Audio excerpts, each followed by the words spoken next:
So in this video I'm going to be tactically analysing the North London derby, applying some of the stuff we saw in this game to Ten Hag's Manchester United. But before I go any further, I've got some exciting news about the sponsor of today's video, OneFootball, which is now the place where on a Saturday, if you are in the UK or Ireland, you can watch one free Italian Serie A game each week. This weekend the free game is AC Milan versus Empoli on Saturday. A few weeks ago it was Lazio versus Napoli, which was one of the best games I've watched all season. So if you want to watch European football but just don't know where, then download the OneFootball app. It will be linked in the description. And you can also get all the stats, transfer news and lineups from the OneFootball app as well. So it really has everything you need in one app. So from the start of the game the pattern of play was set out. Arsenal's 4-2-3-1 would become a 2-3-5 shape in possession, which is a possession shape that we have seen fairly prominently from a lot of elite sides throughout 2022, and there are a few different reasons why I do think the elite teams especially do like this setup. But in this game we saw Arteta use a variation where it's the fullbacks who invert alongside Partey, creating a three in front of the two centre-backs Saliba and Gabriel. Now because obviously the fullbacks are sitting narrower and deeper, it's up to the two wingers Saka and Martinelli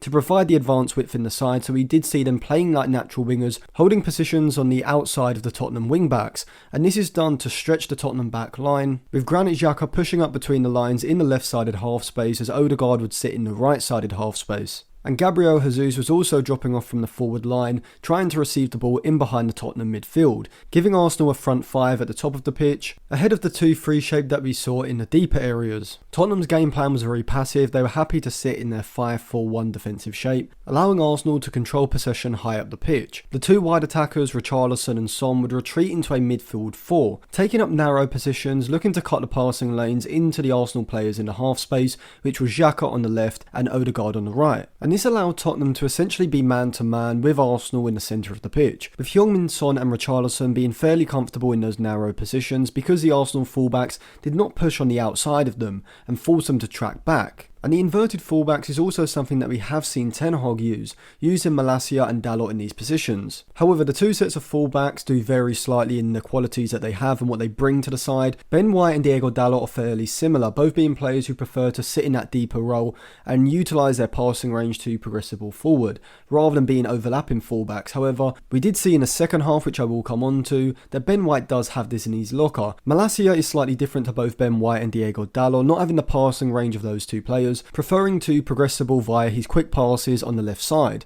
Now Zinchenko is a player that is much better than Malacia on the ball, and that's why we do see Arteta using him more as a central midfielder than we do see Ten Hag using Malacia. And for Arsenal in this game we did see the pros and cons of using these inverted fullbacks in this 2-3-5 possession shape. So one of the pros is obviously that it allows for ball circulation. You always have a player in that space on the far side, and the ball would just go from White to Partey out to Zinchenko, or from Zinchenko to Partey out to White quite fluidly, and this allowed Arsenal to move the ball from side to side very efficiently, which is going to be the key to breaking down a deep defensive block like Conte's Tottenham. So that is a massive bonus, that you have these players in these particular positions that can move the ball efficiently from side to side, and then you funnel the ball out to the wingers in Saka and Martinelli and hope to isolate the fullbacks in a 1v1 situation. However, I did think in the first half this just played into Tottenham's game plan, and they were fairly comfortable with having Perisic and Emerson defending those 1v1s against Saka and Martinelli. And because they were using a 5 at the back with a narrow midfield 5, and because they were using a very horizontally and vertically compact defensive shape,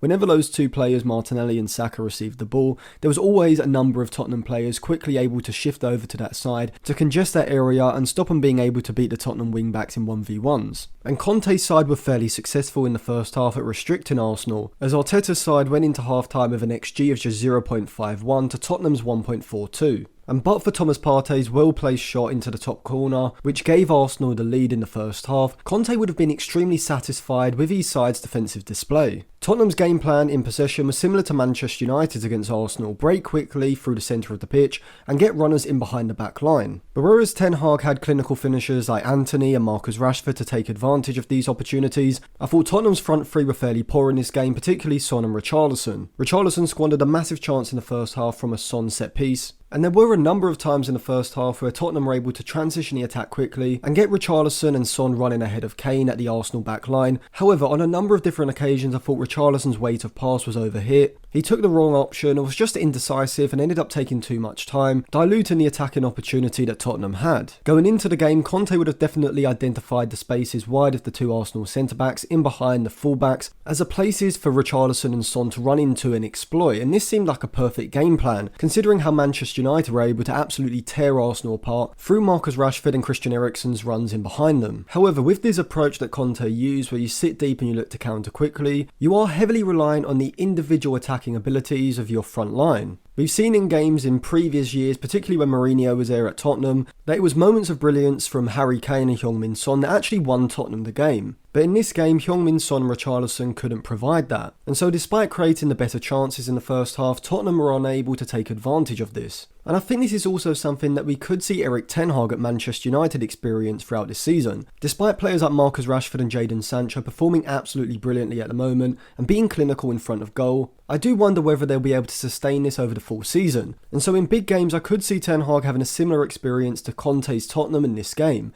creating big chances but unable to take them. And I think that is the key for most managers. You can have the best defensive setup and the best attacking plan to create those chances, but if you don't have the individual ability to actually put the ball into the back of the net, it all counts for nothing in the end. Particularly if the opposition side adapt tactically and take advantage of your defensive system, as Arteta did at half time. And it paid off almost immediately. We can see here that as Thomas Partey is about to shift the ball out to the right side for Saka, you can see that Heung-min Son is taking up a very narrow position, condensing the space and stopping Odegaard and Jesus having space between the lines. But this subsequently gives Arsenal a 2v1 on the flank. In the first half, we would have seen Ben White hold a position alongside Thomas Partey. So firstly, give Arsenal more defensive security in case of a turnover, give Arsenal another player in that deep area to progress the ball via his passes, and also to allow Saka to isolate Perisic in a 1v1. However, from the first half, we did see that Saka and Martinelli weren't having much joy in those 1v1 situations, because Tottenham were very good at scrambling across to the flank and giving the wing-backs more security with a lot of bodies around them. However, in the second half, Arteta would instruct the full-backs, particularly Ben White on the right, who for Jesus' goal overlaps, dragging Perisic away from Saka, giving him that space that he needs to cut inside on his left, release the shot, and from here Lloris has an absolute mare, but don't take anything away from Gabriel Jesus' poacher instincts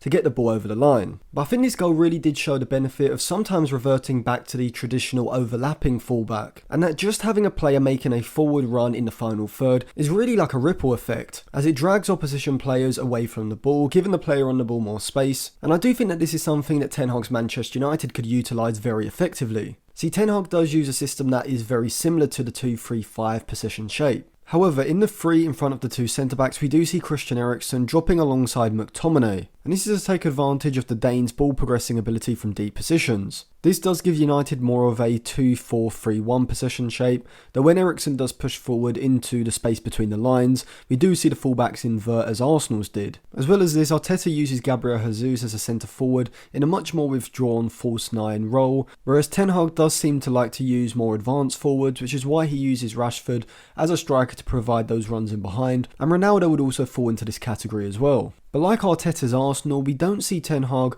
instruct the fullbacks to really constantly overlap the two wide players. However, I do think Ten Hag should experiment with using Malacia and Dalot in these more traditional roles, overlapping Sancho and Antony, as I do think both of United's wingers would benefit from this. If you watch Sancho at Dortmund, you'd know that he was at his best when he had Hakimi making those underlapping and overlapping runs which would drag away the fullback on his side, giving Sancho more space to then continue his run or look to thread a pass to create a chance. And I think Antony, like Sancho as well, would thrive from having a player on his outside, dragging the opposition defenders away and giving him more space. And so I would like to see Ten Hag vary the attacking movements of his fullbacks a lot more, as I think the change that Arteta made at half time, instructing Ben White to overlap Saka, made a huge difference in the game. Even after the goal we saw, there was a chance where Saka played the ball down the side of Perisic to find Ben White's overlapping run, which did lead to a headed chance for Gabriel Jesus. And you can also see how the opposition's defensive shape can lead to different types of movement working for your team in the attack. See, playing the inverted fullbacks of Ben White and Zinchenko did give Arsenal some defensive solidity when Tottenham did look to counter quickly through the centre of the pitch. So I do actually think that Arteta got his tactics spot on, and the tactical change instructing Ben White to overlap Saka came at the exact right time, and because it did lead to Arsenal taking the lead, it makes the decision by Arteta look even better. We also saw Antonio Conte fall into the trap that Erik Ten Hag didn't against Arsenal. Tottenham were still looking to play out of the back when they could, with Lloris playing the ball out to one of the centre-backs. But Arsenal now really have a great coordinated press. They squeeze up the pitch, making their pressing shape very horizontally and vertically compact. And because they man-to-man press with Xhaka and Odegaard pushing up onto the two Tottenham central midfielders, Tottenham really didn't have any options to play out of their defensive third, and so resorted to a lot of long balls. But with Thomas Partey playing that slightly deeper role in the centre of midfield, and really only having to contend with Kane's deeper movement because Tottenham were obviously playing with only 4 midfielders, he was able to intercept the long passes upfield, allowing Arsenal to regain possession in the Tottenham half and sustain the pressure. On the contrary, we saw Ten Hag completely abandon the option of playing out from the back, realising that it would allow Arsenal to exploit United with their high press. De Gea was instead then going long, with United aiming to win the second ball in the middle of the pitch. And so overall, whilst I did think that Conte got his defensive tactics right in the first half, and it was pretty unfortunate that Emerson went and got himself sent off to kill the game in the second half, I did think that Ten Hag's approach against Arsenal was a lot better, and managed to nullify a lot of Arsenal's strengths, such as their pressing high up the pitch. But I also think it's interesting to gauge the similarities and differences between Arteta and Ten Hag's system, because obviously both derive from the Cruyffian school of thought, being heavily influenced by Pep Guardiola,